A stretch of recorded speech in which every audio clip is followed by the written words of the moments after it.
আসসালামু আলাইকুম রাহমাতুল্লাহি ওয়া বারাকাতুহু।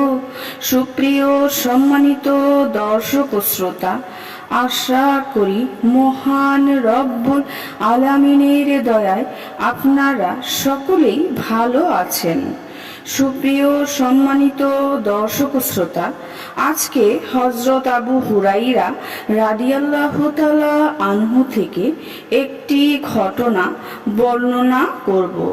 ঘটনার শিরোনাম হচ্ছে এক দেউলিয়া ব্যক্তির ঘটনা। প্রিয় দর্শক শ্রোতাবৃন্দ, আপনাদের নিকট অনুরোধ থাকবে ঘটনাটি শেষ পর্যন্ত শোনার।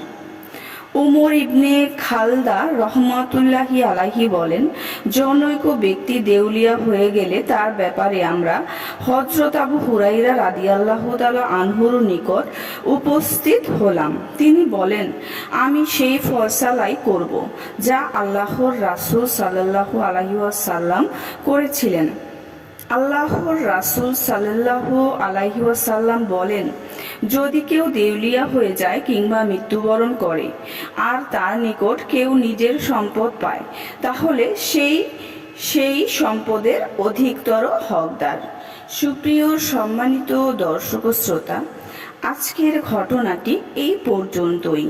ঘটনাটি যদি ভালো লেগে থাকে অবশ্যই চ্যানেলটি সাবস্ক্রাইব করবেন, লাইক করবেন, কমেন্ট করবেন এবং বেশি বেশি শেয়ার করে দিবেন।